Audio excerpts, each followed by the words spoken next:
갈라디아서 5번째 시간입니다. 죄에서 자유를 주는 복음. 미국의 노예제도를 폐지한 사람이 아브라함 링컨 대통령입니다. 그 결과 링컨을 지지하는 북부파와 남부파 사이에 전쟁이 일어납니다. 그 전쟁이 부쩍 승리로 돌아갑니다. 그런데 노예의 자유를 선포하기 2주 전에 노예제도를 고집했던 노프스에 의해서 링컨은 암살을 당하게 됩니다. 그러니까 노예 해방을 위해서 수많은 사람들이 생명을 잃었습니다. 노예 해방이 선포되고 나서 40년이 지난 후 어느 한 기자가 종처럼 사는 흑인을 보게 되었어요. 그래서 그에게 묻습니다. 당신은 아브라함 링컨이 누구인 줄 아십니까? 그러니까 노예가 처음 듣는 사람이다. 그러면 노예 해방이 무엇인지 아십니까? 그랬더니 전혀 들어보지 못했다는 거예요. 그러니까 노예 해방이 선포되고 40년이 지난 그때에도 여전히 노예 생활을 하고 있는 거예요. 노예 해방이 선포되었음에도 불구하고 주인들은 여러 가지 방법을 동원해서 자기 종으로 데리고 있었습니다. 이유가 뭐냐면 노예는 주인의 집에 있으면 먹여주고 재워주고 다 합니다. 그러니까 주인을 떠나면 어디서 먹고 살까? 그 걱정을 해요. 그래서 그들은 주인님 제발 저를 쫓아내지 마세요. 그렇게 했던 거예요. 그러니까 그들은 노예에서 해방되어 자유인이 되었다는 사실을 몰랐던 겁니다. 그걸 모르니까 계속해서 노예의 종으로다가 살아갈 수밖에 없는 거예요. 근데 이것은요, 우리 신앙성의 생활 속에서도 이런 일들이 여전히 일어나고 있다는 겁니다. 예수 그리스도 복음이 우리를 죄의 노예로부터 사단의 속박으로부터 해방시켜서 자유인이 되게 해주셨어요. 그런데 그 자유를 누리지 못하고 여전히 죄의 노예처럼 살아가는 사람들이 많습니다. 예수 안에서 그 죄가 다 사함받고 용서받는 하나님의 자녀인데 나는 여전히 그 죄의 굴레에서 벗어나지 못하고 있는 이런 사람들이 너무나 많이 있다는 겁니다. 자, 로마서 8장을 한번 보세요. 로마서 8장 1절로 2절.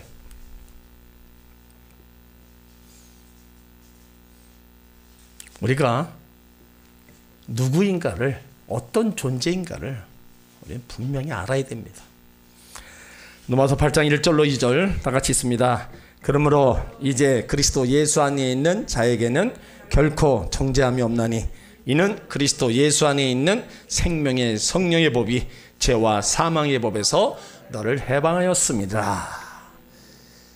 자, 그리스도 예수 안에 있는 자. 여러분 예수 안에 있습니까? 밖에 있습니까? 그리고 예수 안에 있는 자에게 정죄함이 없다는 거예요. 생명의 성령의 법이 죄와 사망의 법에서 너를 해방했다. 여러분 이 말씀만 하나만 가지고도요, 내가 죄 아래 사는 그런 종이 아니라는 것을 우리가 확신할 수 있어야 되는 겁니다. 그러니까 그리스도인의 자유는요, 죄로부터 자유입니다. 세상에서 우리를 구속하고 속박하는 것은 죄입니다. 그래서 사람이 범죄하면 구속합니다. 죄의 대가를 치르게 하는 거예요. 죄의 대가가 요구하기 때문에 죄는 구속력이 있다는 겁니다. 그러나 우리 예수 그리스도를 구주로 영접한 우리들 모든 죄에서 완전히 자유를 얻게 되었습니다. 과거의 죄뿐만 아니라 미래의 모든 죄에서 완전히 자유를 얻었다는 겁니다. 믿습니까? 만약에 자신들이 없어요? 아직도 뭐가 더 필요합니까? 예수님 보혈의 피 말고 또 다른 게 필요합니까? 과거의 죄뿐만 아니라 우리 미래의 죄에서도 모두 자유함을 얻었다는 겁니다.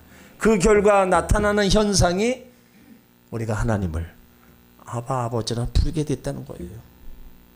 그러니까 예수 믿는 사람, 구원받은 사람, 죄의 사망의 법 아래 지배받는 게 아니라 성령의 법에 지배를 받습니다.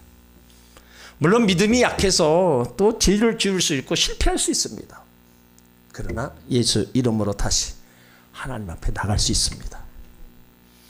어떤 분들은 죄가 너무 많아서 교회 못 가겠다 하는 분들이 있어요. 내 삶이 이래서 어떻게 교회 나가냐. 여러분, 교회는 누가 오는 곳입니까? 의인이 오는 게 아니라 죄인이 나오는 거예요. 세상에 의인은 없나니 한 사람도 없다 그랬어요. 사단은 정죄합니다. 너 너무 뻔뻔스럽지 않느냐, 그렇게 살고 또 하나님을 찾느냐, 자꾸 우리를 하나님 앞에 가까이 나가지 못하게 만들어버려요. 그런데 어떻게 해요? 우리는 아무리 넘어지고 실패하더라도 하나님 앞에서 나와서 다시 회개하고 십자가를 붙들 때 은혜를 주시는 겁니다. 예수의 복음을 통해서 자유인이 되었다는 그 자신의 신분에 대한 인식이 있어야 된다는 거예요. 이거 잊어버리면 안 됩니다. 이거 잊어버리면 구원의 확신이 흔들리고요, 예수님 보혈을 말고 다른 거 뭐가 더 필요하다고 그거 찾아다닐 수밖에 없어요.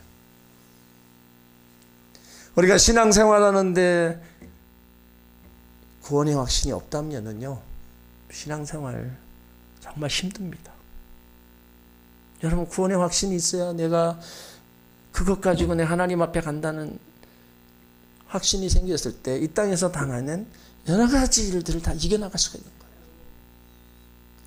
내가 지금 죽어도 내가 하나님 앞에 간다, 그런 믿음의 고백이 없이는 우리가 이 땅의 삶에서 자꾸 우리는 흔들리는 거예요. 고난 앞에 흔들리고 어려움 앞에 흔들리고 환경 앞에 흔들리면서 때로는 내가 이렇게 살아서 정말 하나님 앞에 갈 수 있나, 이런 마음까지 자꾸 내 안에 찾아오는 겁니다. 예수님이 주신 그 자유, 죄에서의 자유를 다 잃어버리고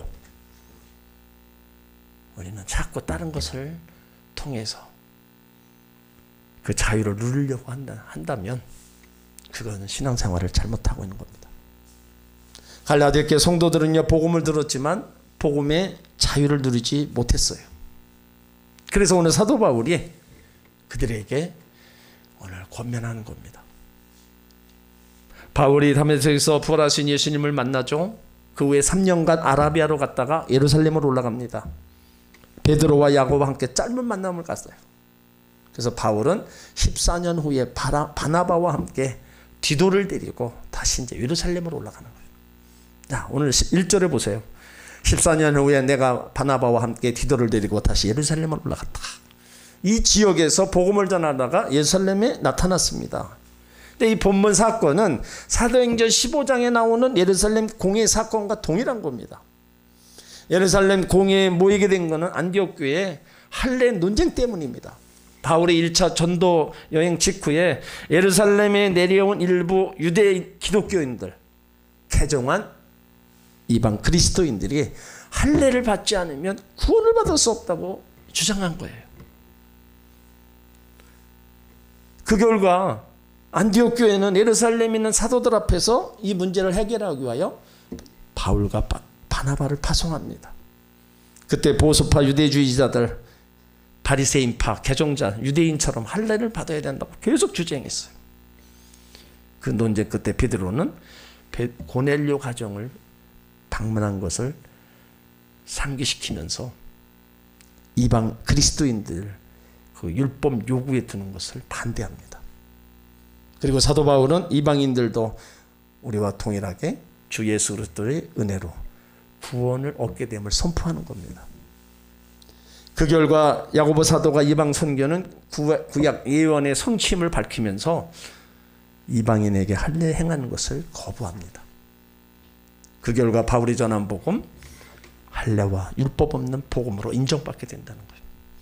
그러니까 이 사건을 두고 갈라디아 교회에 지금 편지를 쓰는 거예요. 그래서 2절에 보면 자신이 예루살렘에 올라간 것이 하나님의 계시였다고 합니다. 그러니까 예루살렘에 간 것이 자신의 뜻이 아니고 주님이 보내셨기 때문이라는 거예요.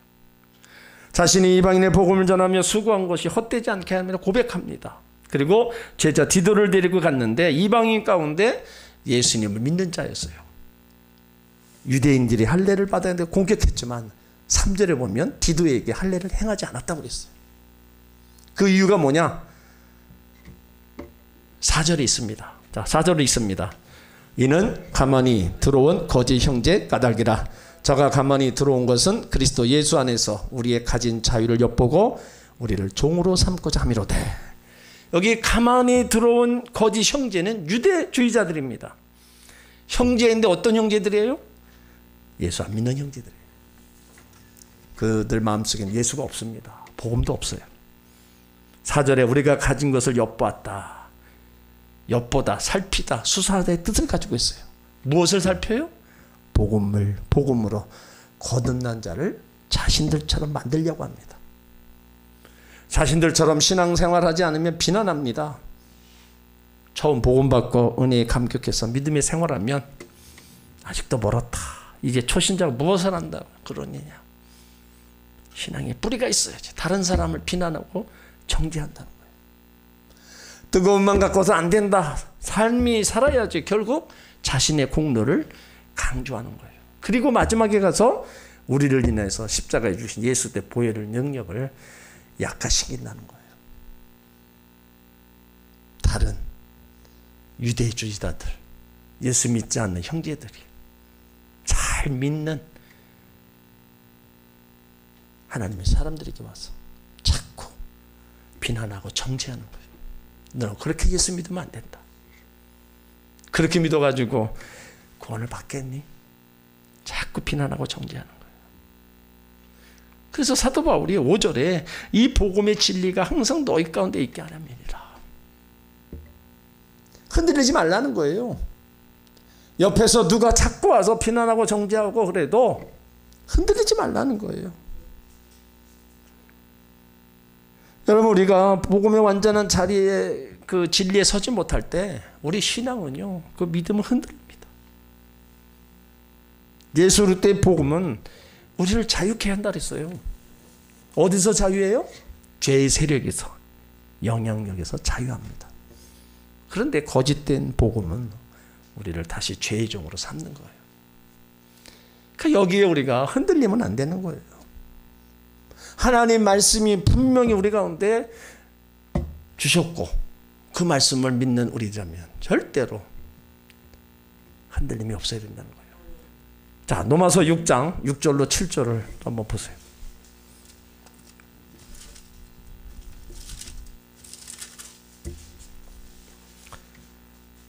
로마서 6장 6절로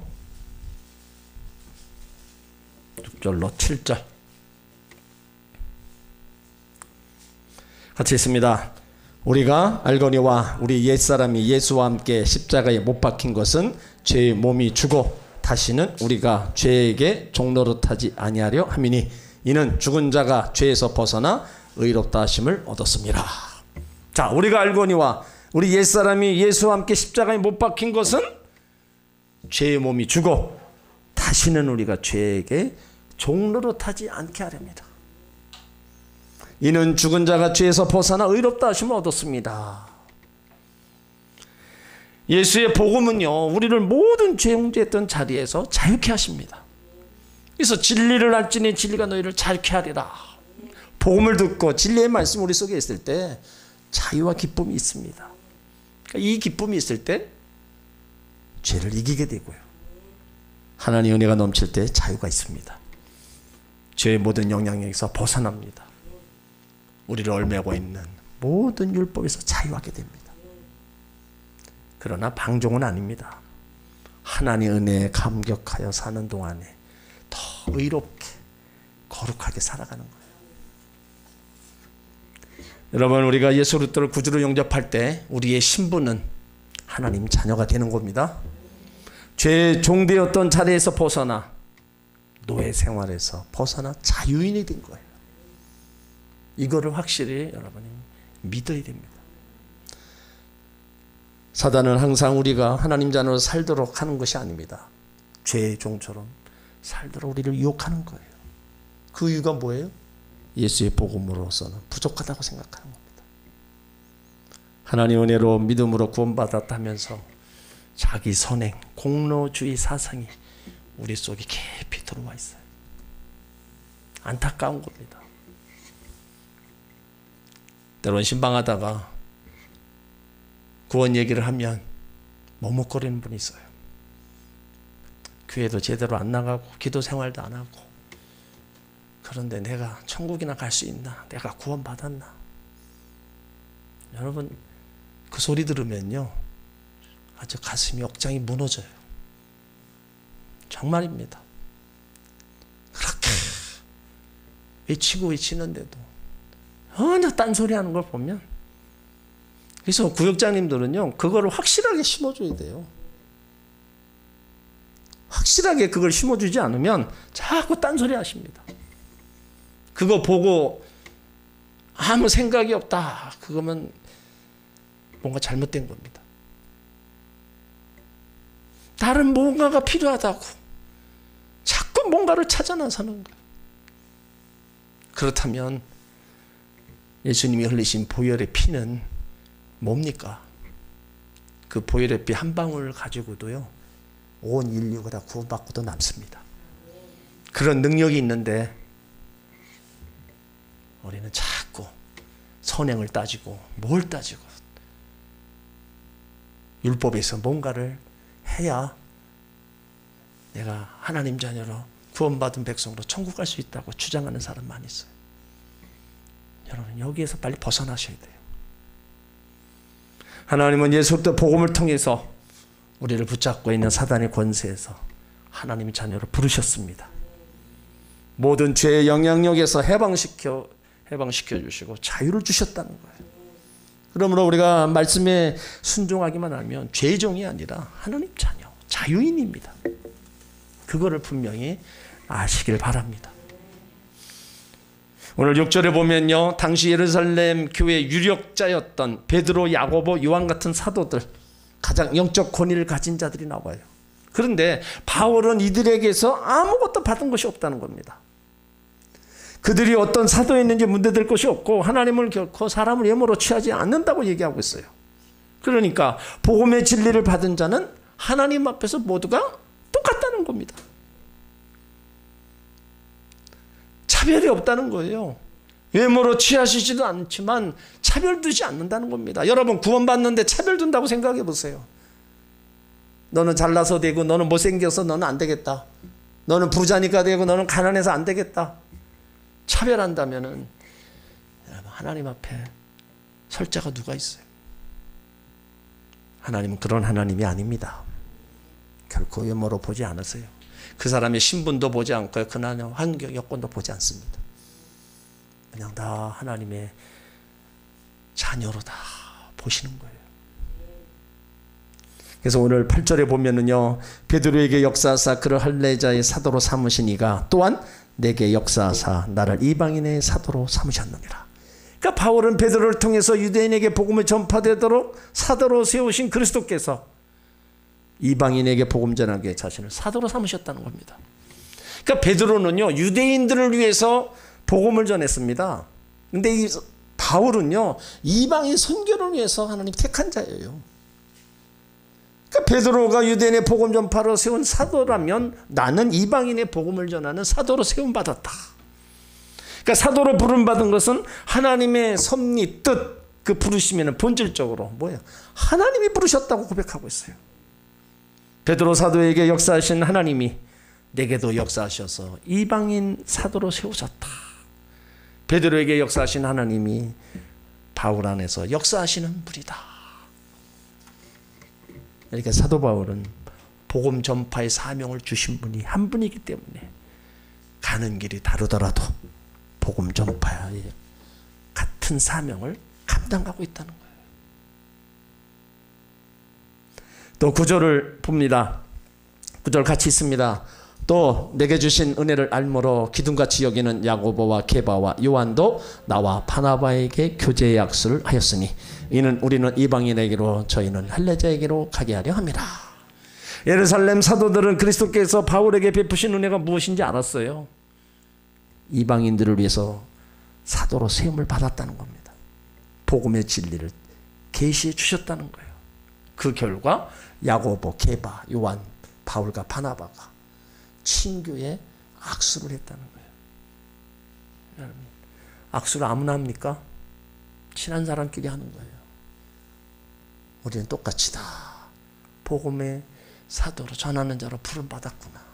그러니까 서로 악수하면서 열심히 해보자. 그게 담겨져 있는 거예요.